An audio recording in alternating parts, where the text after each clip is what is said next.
signing with Deconstruction. Yeah, it's been a lot different because when I first started, basically it was one album per year, and it would only take me a few weeks to make an album, because from my part in the production, I basically went in, sang the songs, and left. And the rest of the production happened really quickly, because in those days with Stockett and Waterman, they had such a highly tuned factory system that everything was really, really fast. And I think that was the case with the 4 albums and greatest hits that I did with them. And then since signing with Deconstruction and having had a lot more to do with the records myself, I'm afraid it's taken a lot longer, which has been worth it in the past 2 years that it's taken me to put this one together. I've really learnt a lot, mainly about writing, about production as well, but yeah, I did a lot of writing, and a lot of it was on holiday, so so it might appear that I haven't been doing much, and I'll admit to a certain point I haven't been. I've been traipsing around different countries. I found it quite frustrating during this period that a lot of the time I had to wait for this person to be available or this producer to be available, and was really dependent on a lot of other people. When there was days where I was so ready, like, I want to record today. This is the day I feel this song, or that I can do a better version of something I've already done or whatever, but these people weren't available, and so that was quite frustrating. So I went away, and when I was away, I wrote more songs. So it was a great couple of years for me. But now that it's all come together, I'm very relieved. My impatience has gone, because I've finally reached the point that I've been trying to get to for 2 years. Yeah, it is really diverse, and that's one thing that worried me at a certain point. Because of working with different producers, and even with the different producers I've done different styles, different sounding songs. But then I realised that what I've tried to do with this album is to be myself, and fortunately or unfortunately, I'm not sure, I am all of those different areas, and so it would be more of a lie to do an album that all sounds like one of those songs, like 10 versions of one of those songs. So I justified it to myself in the end that is a very good representation of my life in the past 2 years, with the different exploring I've done within myself and what I wanted to bring out of myself, how I wanted to perform different songs, which producers I worked with, what sounds we were trying to get, and luckily we drew the point here. I mean, if it went for another year, I would have had endless more songs, and it would have been very confusing. So I hope that there's enough of us. Well, I do believe there's enough of a thread through the songs for the album to make sense as a whole. But it's entire with all of its differences, to me anyway. I mean, that's part of my character. No, I found that I wrote in lots of different ways. The writing was, for me, it was the most gave me the most satisfaction, because the production side, that's something I'm learning about, and would have my say at different places, and that's good. That's getting me started for next time. Perhaps I'll have more to do with it next time. But as far as writing and having a set of lyrics, the best ones I found were almost subconscious writing. There's one example. There's a song called Through the Years, and I was working with 2 guys, Dave and Ingo, at their studio, and they take for 10 minutes on one sound. So meanwhile, I have flipped through my book of notes, and I started writing a song, and I didn't, it took me 10 minutes or something to have a completed page of words. And all of a sudden I looked at it and thought, why have I written that? And it was a lovely bitter little song about an ex-boyfriend that I thought was nowhere in my mind at all. But sometimes these things came through and surprised me. In a song like Too Far, they were the fastest and the easiest, and they make the most sense to me. There's other ones that we had to take a bit more time on, but sometimes I would have the words first, or sometimes it would be because of music I was listening to in the studio, a song would come. So I don't know what my method is yet, but what I tried to do was just constantly write, whether it's during the day or if I thought of something in the middle of the night, I'd get up and write it down, because otherwise I was sure to forget it. And with all of the travelling that I did throughout this couple of years, it was the start of a new relationship for me a couple of years ago, so therefore there was a lot of stories that went with that, and we did a lot of travelling, my boyfriend and I, and it was fantastic. All I needed to work was a pen and paper, my notebook where I kept everything together. And then when I would meet with the producers and writers I was working with, I had a stack of information and would just find the right homes for them. Yeah, I think it was in 1991 they had asked if I would be available to sing on a song called A Little Baby Nothing as a duet, which I only found out about last year. So they had Tracy Lords sing on the record, and I can only imagine that because it was at that time, perhaps it went to PWL and I never heard about it whatsoever. So it was really nice. It's something of a shame that I didn't hear about it then, but in another way it's nice that it took that long to get to this point. And I felt that working with James, he had a very clear idea of what he wanted me to sound like. I guess if there's that 6-year history already, that it all made sense at this point for us to work together. And the first time I met him, he played a record to me. I think it was a Tamla Motown type record, and he was saying, "This is what I hear you sounding like. I think you've got a lot of this in you." And sure enough, the 2 tracks that he produced for me are like that. So I think he's very talented, definitely. But aside from that, he had a very, just a clear idea, and it seemed to me like it was very easy for him. I'm not sure if that's because he's so prolific, or if he had thought about this many times, but it was a real pleasure to work with him. I was in the early 80s, which he probably wants to hit me every time I remind him of it. Soft cell, yeah. Most of them were suggested to me. I'd had the previous collaborations with Brothers in Rhythm. Dave Ball was suggested, and what a good suggestion that was. I did a couple of tracks with Olive, just because I'd heard their music quite some time ago, and that I did 2 good songs with them, but it just so happened that other things came before those, so they're not on the album. And with Rob Dugan, who I did Jump with, he was another suggestion of mine, just that I'd heard his music and thought it'd be interesting to work with him. So there's been a bit of both. As I say, I haven't found it very difficult writing.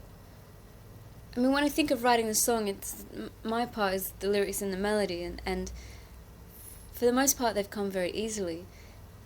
And I'm probably my greatest critic generally.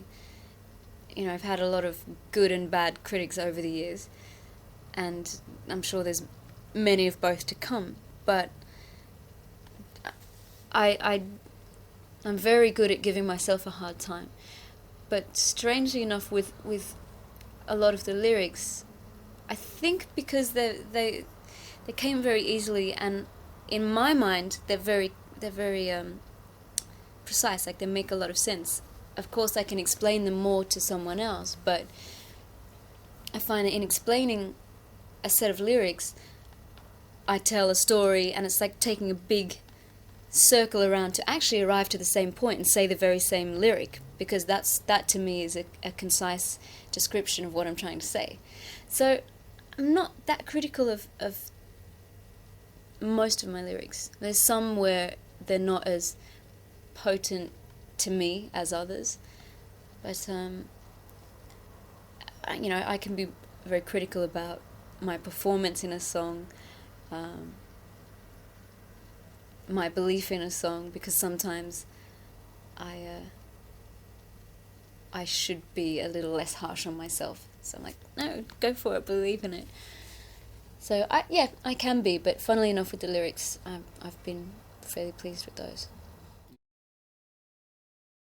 Yeah, they couldn't get rid of me. I just wanted more of an understanding. I wanted to be there from start to finish. There's a lot of times I haven't been there where they're doing incredibly boring things, but yeah, I think I've surprised a few people saying, yeah, I'd like to be there. No, I have to be there.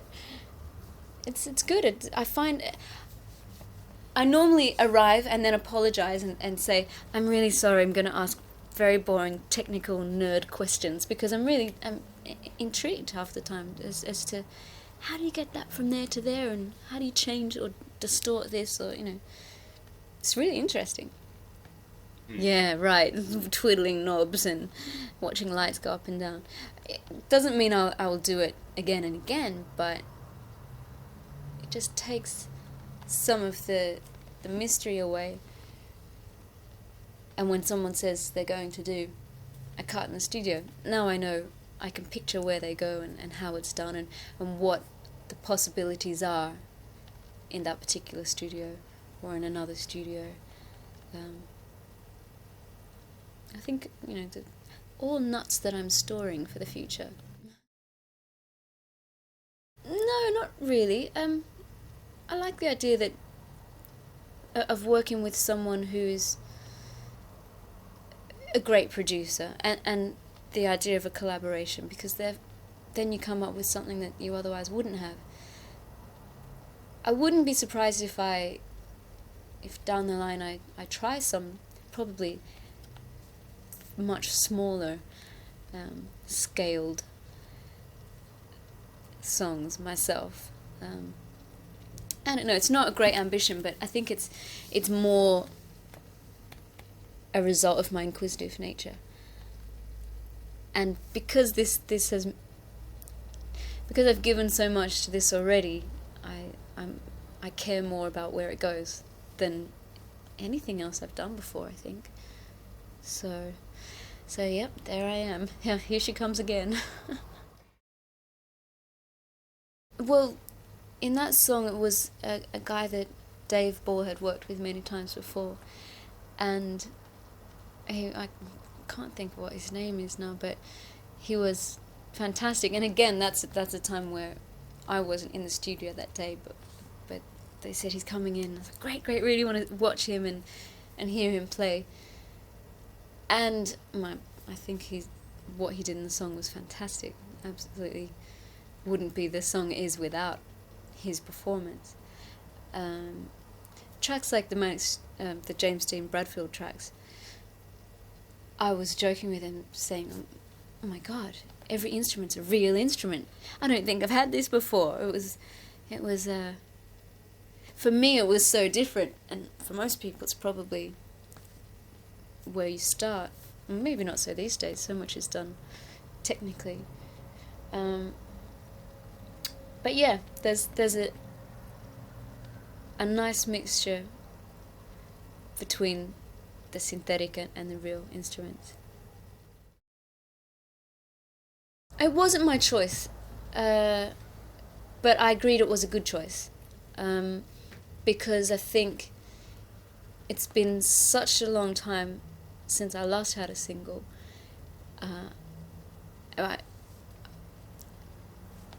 I have 1,000 thanks to Nick Cave for working with him, which really filled a bit of time for me with such a genius song, and you know, he was very inspiring to work with then.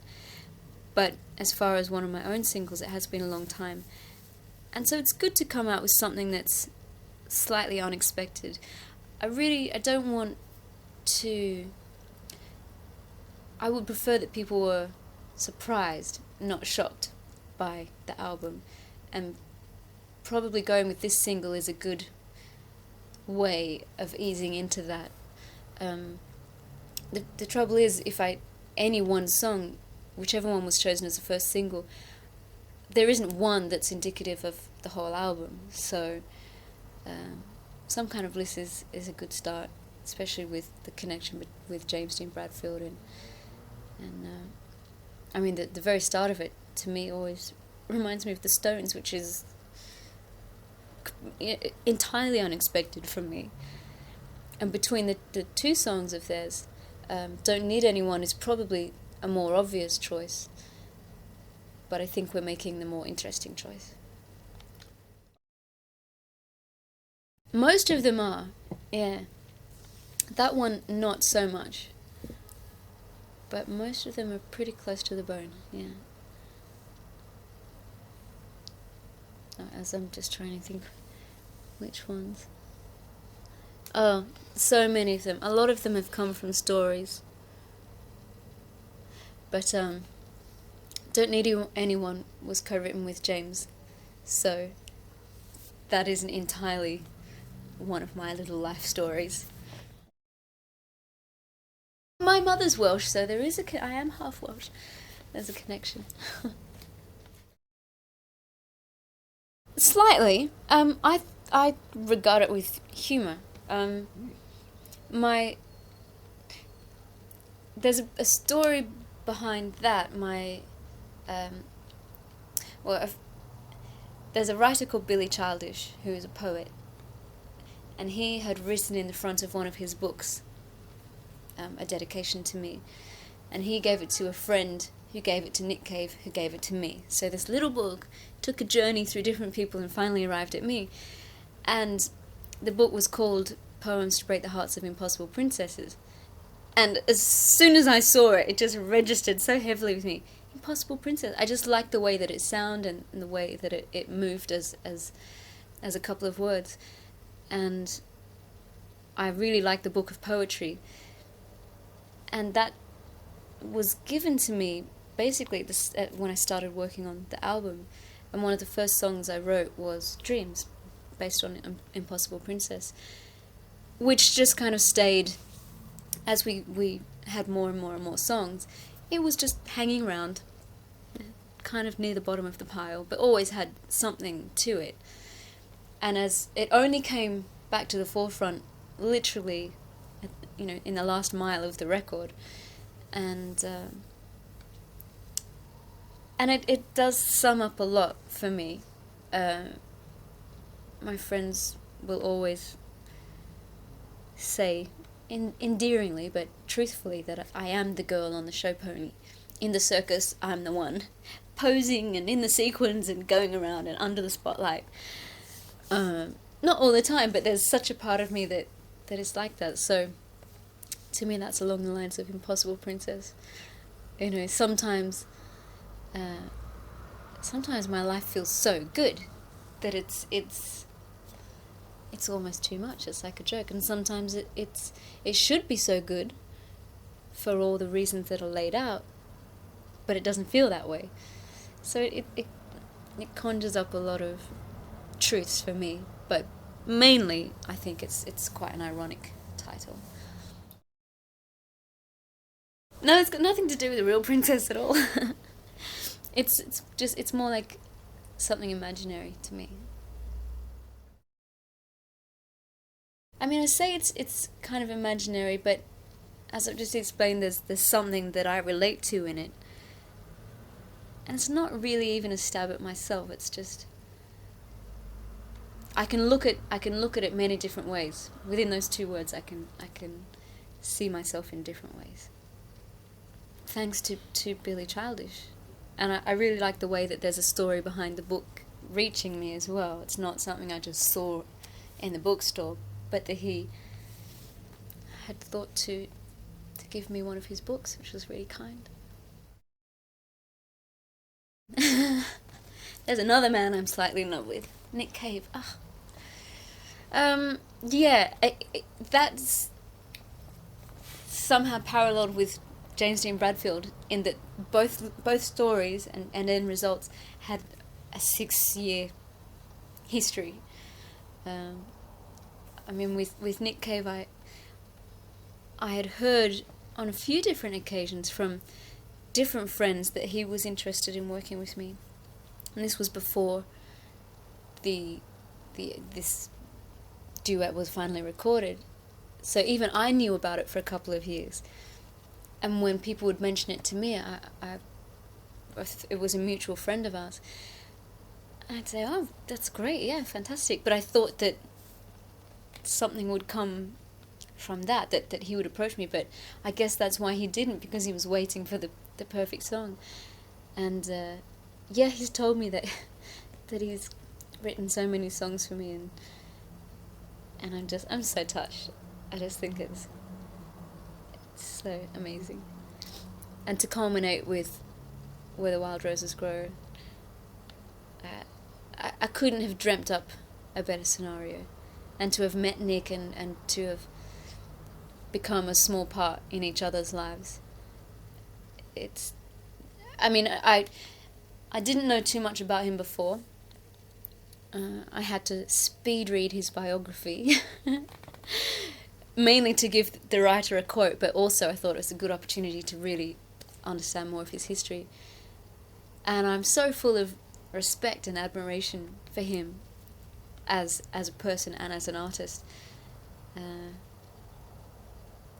I just feel really fortunate to have been in the position that I was with him. Beck, at this point. Beck is all I can say. Beck. Yeah, I saw Beck perform 6 months ago in Kentish Town, I think it was. He just blew me away. He was so amazing. I just think he's incredible. I'm not sure, but that would be, that's my ultimate at the moment. Probably, maybe ask me in a year or 2 years' time, I'll have someone else, but when I was younger, I used to always say Prince. When I was 15, I was screaming at the Purple Rain. And I was talking with a girlfriend the other day and saying, if someone had told me when I was 15 all the things that I would do in the next 15 years, I would have choked or fainted or something. I'm not sure, because I ended up meeting Prince and he wrote a song for me which never went anywhere, but nonetheless, that was a conclusion to that little story. But for the moment, Beck. Yeah, I don't ever put any of them out. I mean, I'd have to stop and think where they are. The awards that I have won. I mean, when you walk into my house, you'd never know it was my house. I'm very shy almost about those things. But yeah, they're still very exciting. And if it was to happen again, I'd probably be more excited, because now I know how difficult it is to have a #1 record or to win an award or be the biggest selling this or that. And years ago, when I would release a single and it would be #1 or #2 or #3 or #1, you know, I was very happy, but I was so young and naive about the industry and so swept along with everything that I just didn't understand how difficult it was. I was too I wouldn't say too lucky, but the first job I landed after school was in Neighbours, which was the #1 TV show. Release a record, it's #1. I didn't take it for granted, but I had no idea that it's that difficult. And now I do. I completely understand. And therefore have more respect for the work that everyone did in those days. And with Stockgate Waterman and the whole PWL setup, as much as by the time I finished my contract with them, I really was determined to escape the system. Now I can look back and almost be in awe of the setup that they had. The factory was just insane. Yeah, it does. And now that I'm close to releasing this album, I really will have to try very hard to not judge myself on sales, because that's what has happened to me so often. During the course of my career, it's been this record or that record, the top this or the top that, So, and times change, I'm not in that position anymore. I'd love to be, but I know it would be a lot more difficult. So, to be entirely truthful, I would love to just say, no, I've completed my album. That makes me happy. I'm very secure, and I don't care what anyone says. And probably there's a part of me that can deal with it that way, but there is definitely another part that's so used to judging success in the way of charts and the way of sales, and it's something of a pressure. I try to educate myself to make it less of a pressure, but yeah, I'd love to have a #1 or do really well. I try to live my life as normally as possible, and I think I'm grounded, especially considering where I've come from and what I've done. Sometimes it's a bit difficult, depending on a situation, but I guess I've just had to become accustomed to life this way, and I've asked myself before, if it was all to stop tomorrow, what would I feel? And I think I would be so it would be such a shock to me, because it's taken a while to get used to it, used to being this way, having this kind of life, and always having. I feel like it's like having a sixth sense, which I always find difficult to say. Sixth sense that's always on slightly. It's kind of like sometimes like having a dull ache that isn't a major pain, but it's there and you become used to it. So dealing with fame and having to go out and not always being able to do exactly what you want to do is something that I've found ways and means of accepting and dealing with, and it doesn't interfere too much. But then I don't know what another life is like. This is it. This is what I have, and I'm thankful for it. And sometimes it does get a bit annoying, but then there's times when whenever I'm about to say something like this, I hope it doesn't sound too corny, but it actually is very true that it can all make sense when I can meet someone and they're so happy. They're so happy just to have an autograph or just to have some contact. I can't really don't like to stop and try and understand that too much, because then I start thinking, but why? What do I have? Who am I to make them so happy? But the fact is that they are, and I can be having, as I have had through the making of this album, really bad days where I think, what am I doing? This is just not worth it. Forget it. I just want to throw it all in. And then there can be some little story where someone's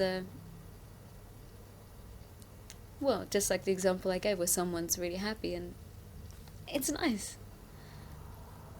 I like to stop and talk to people, mostly. I mean, as I say, sometimes when the fork is about to go in the mouth with food, the usual story, or someone follows you into the lavatory, that's a bit of a pain in the ass. But most times it's a pleasure to be in a position to make people happy.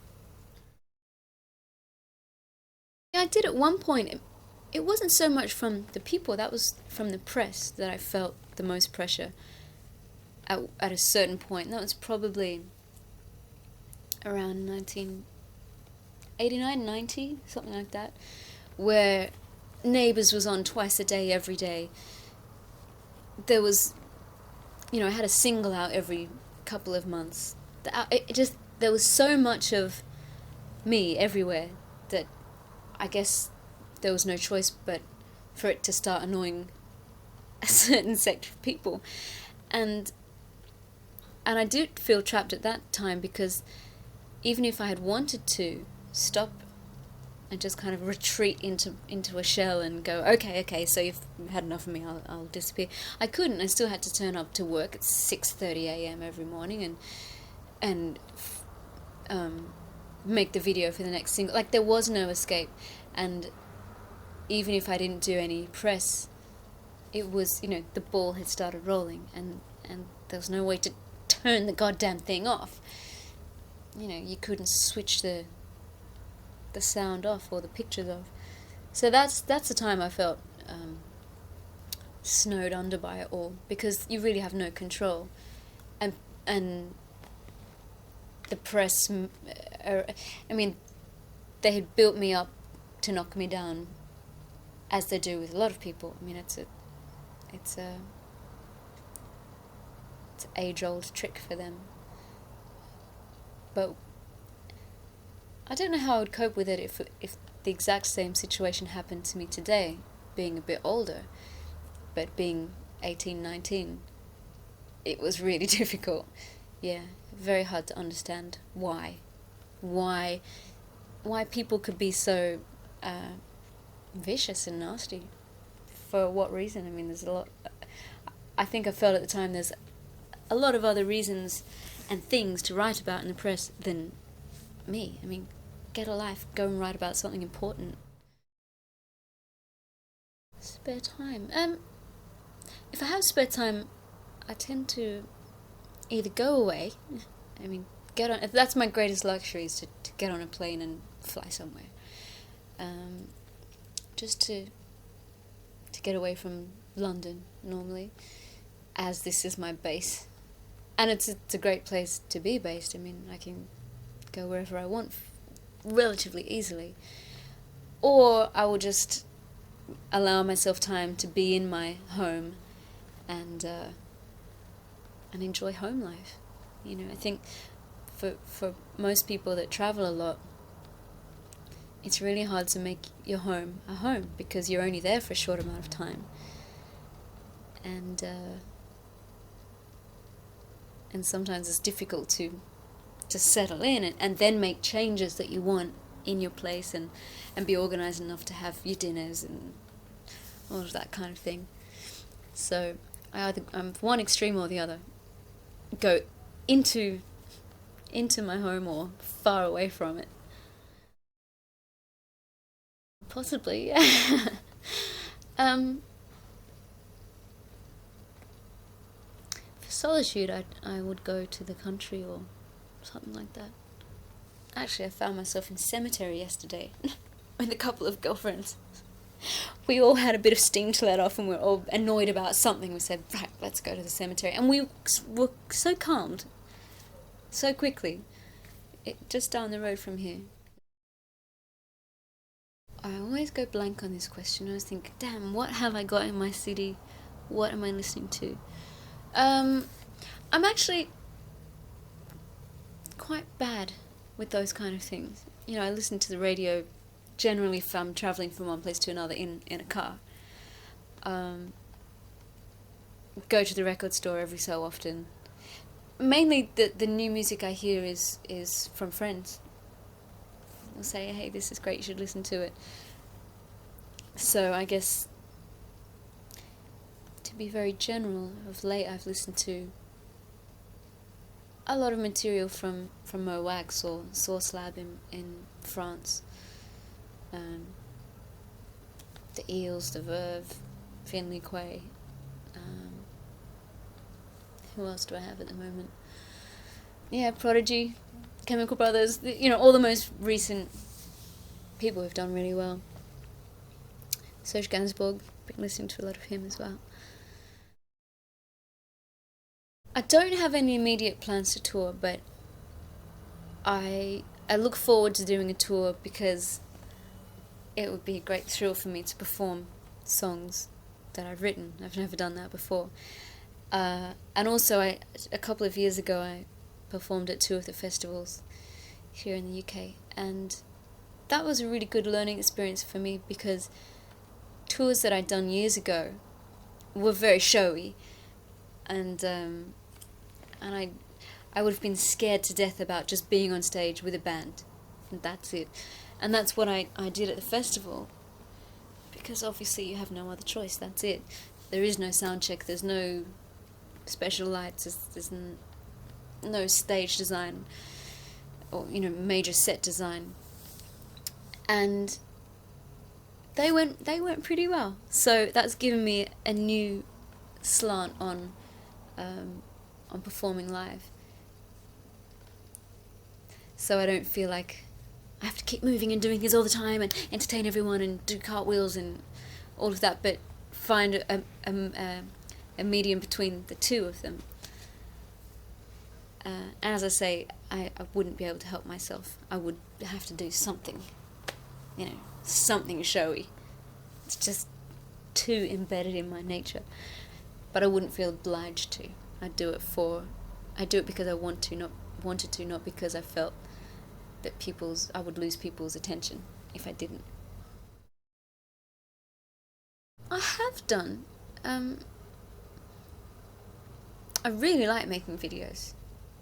They're always really long and arduous, and everyone ends up complaining by the end of the shoot. But I love the whole setup of a film crew. Maybe it's because I have been involved in that kind of thing since an early age or whatever, but I like the dynamics of filming, where everyone has a place and none of it would work without one person, whether you're at the top of the pyramid or the bottom. Everyone has a job to do, and I don't know why I relate to that, but I find it exciting, and it's hard work, and you have to be professional, and you can be creative, and there's so much you can do. So I guess there's people that dread doing videos, they're more interested in the music, but I actually find them a lot of fun to a point, to the point where you're all thinking, why did we choose this? This is too hard. But you keep thinking of the end result that you hope for, and it's worth it.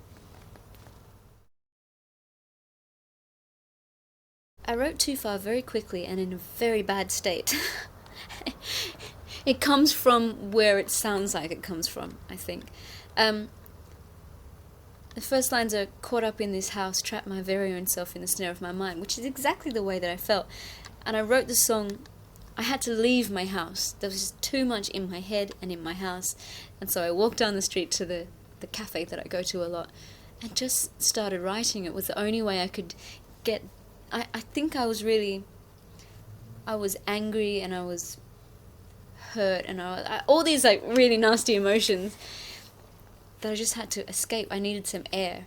And so I think as I was writing it, I imagined performing it that way.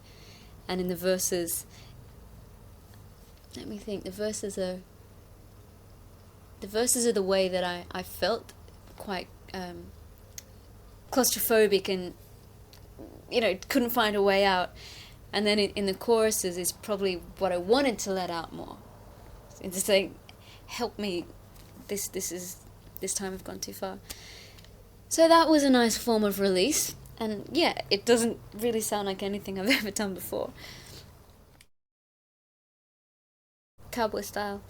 That I wrote early on in the making of the album, and it's basically about meeting my boyfriend. And the way that when you start a fresh relationship with someone, they can bring out so many different emotions in you, and make you question yourself a bit more. And when I met my boyfriend, he had a very unusual look, to say the least. And so he made me think of a lot of different things, kind of like the cowboy coming into town, like a bit like a monk, a bit like this cyber creature. So that's basically about him coming into my life.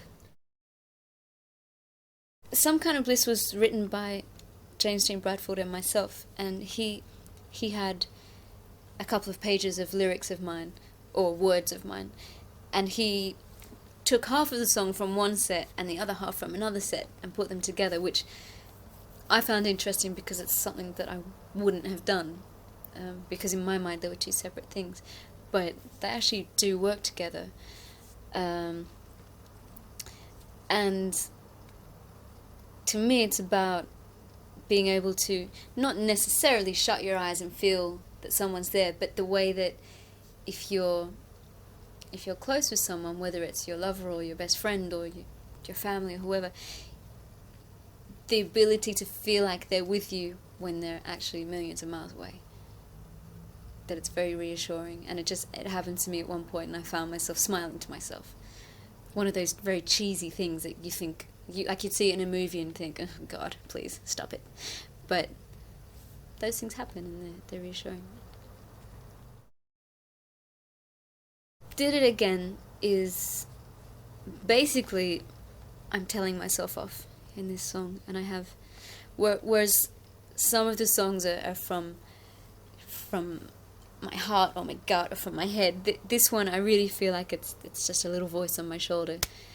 And even when I recorded the song, I think I was snarling at myself, just thinking, you fool, you just had to go and you've done it again. I mean, I think a lot of people, you say it to yourself time and time again. You did it again. Why haven't you learnt yet to not do the things you do? So the few people I've spoken to about that song understood it as me talking to myself, which I was glad about, because I thought it might sound like I'm telling someone else off, but actually I'm telling myself off. Breathe.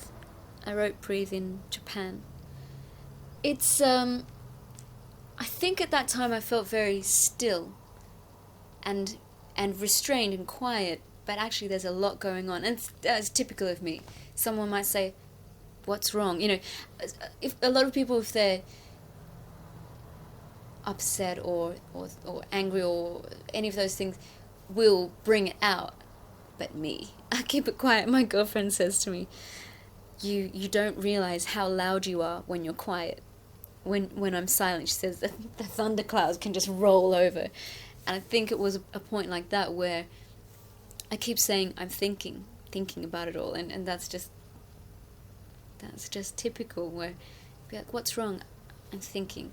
I'm deciding what's wrong because I'm not clear about it in my head. And so by saying breathe, it won't be long now. It's just trying to stay calm until I reason as to what's going on in my head. Say Hey is a late night or early morning track, and I was in the bath and was thinking about calling my boyfriend, not necessarily to speak with him, but just to leave a message, just to kind of feel like I've had some contact. I don't think I wanted to speak with him, but just to feel like there was some communication. And it's slightly dreamy. I mean, as I say, late night. drunk has nothing to do with being drunk, but the feeling of almost being angry and having so much feeling for someone that the feeling of not being satisfied until you take it all. Like, don't just take some of me. There's so much that's screaming to come out and be involved with you, and to be passionate or be mad or be happy, or every possible emotion that you can have with someone. That kind of desperate feeling of wanting to explore all of that. So I'm saying I'm not happy drunk till I'm drunken, till you take all of me. That should explain that. Don't Need Anyone. That's another song written with James Dean Bradfield. That one I find a bit more difficult to explain. Mainly that makes me think of driving in a car with the top down, which has nothing to do with the lyrics, but that's maybe that song, that's what it is to me, because again, James had taken different lyrics that I had written and pieced them together with other ones. That it isn't a story in its entirety to me, or it's not based on one emotion like a lot of the other songs are. But it's a break. It is driving with the top down, because it's not something that I was compelled to kind of put every word down. I don't like the sentiment anyway. I don't need anyone except for someone that I've not found.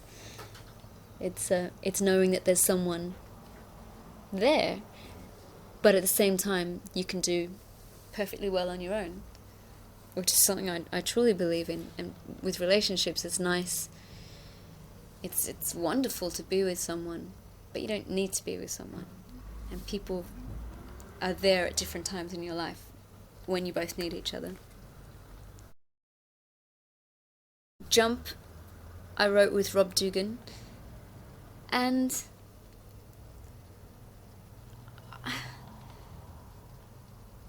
I think I'm just trying to, I'm saying that whatever I feel like, let me be that way. I mean, that's a personal story, but even in a more general sense, we don't be the way that we normally, if you're cranky one day, or you're in a business situation, you try not to let these things interfere. Or if you're overwhelmingly happy, I mean, it can apply to all different scenarios. But here I'm just saying, if I'm sad, if I'm happy, if I'm dirty, if I'm whatever, just accept me that way. And it's a lesson to myself as well, to try to let myself do that, because I'm like the worst one. I'm putting constraints on myself. I know that society does, and business does, and other people do, but we put it on ourselves as well. At least I do sometimes. And by saying run to the future and jump, I say I'm eager and ready, it only hurts sometimes. I run to the future and jump. And I feel like I really have a lot of enthusiasm to go forward and would love to, but then when it's like jumping off a cliff. You have to kind of let go and let yourself, I have to let myself be whoever I feel at that point in time, because it is scary jumping off a cliff. You might land fantastically, and you might never touch the ground. You just don't know. So aside from saying be whoever I feel like, don't be afraid of the future, because it will come anyway. Limbo, I wrote Limbo in Spain. Gosh, I've almost been around the world already. I wrote that in Spain, but it was actually about a time where I couldn't see the person I wanted to see because of bureaucracy, and I basically couldn't leave the country. and I felt so trapped and so... I just felt like I was in limbo. There was no other way to describe it. And I say, I see them all smiling. Those all around me, they tend to my wounds. Like, everyone was saying, oh, don't worry, it'll be okay. Just a couple of days. And I was like, I can't wait a couple of days. Yes, you're all being very helpful, but it doesn't make any difference to me at this point in time. I'm completely trapped. So I used these lyrics in a different form in another song, which was a very pretty, polite song. And so I just didn't feel they were right that way. So when it came time to write Limbo, I was with Dave Ball and Ingo Vork, and they just had some groove going that, again, I'm flipping through the pages of my notes, and the lyrics to this song found their home. And we actually used the demo vocals because it was just one of those moments, and I was saying, are you ready? Quick, I need to record it now. So I'm very pleased that found its place. Through the years was another subconscious moment where I wrote everything and at the end asked myself, why had I written that? And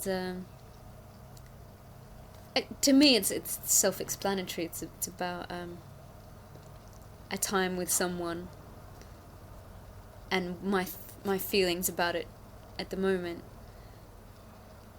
It's slightly bitter, but I don't think it's nasty. Like, from being heartbroken, you go through so many different phases of emotions and this is a story from years ago that you think has completely been wiped away. But I was speaking with a couple of friends, and this ex-boyfriend's name came up in conversation, and a particular story about him that at the time I just brushed away and thought, oh well. 3 days later, I find myself churning out lyrics for a reason that wasn't apparent to me at the time. But of course, it then looking at the lyrics as a whole, it made complete sense, and I thought, oh my God, I found it so interesting that all of this just came out, and yeah, the way that I'm singing it. Well, I hope people can relate to it anyway, especially the girls. Dreams is based on Impossible Princess. And yeah, they are the dreams of an impossible princess. They're wanting to have everything. It's wanting to have the impossible, but nonetheless wanting it all. And not wanting it to be greedy, but just wanting it to experience everything. Hi, this is Kylie Minogue, and you're listening to my new single, Some Kind of Bliss. Hi, this is Kylie Minogue, and you're listening to my brand new single. You're listening to Kylie Minogue, here is my new single.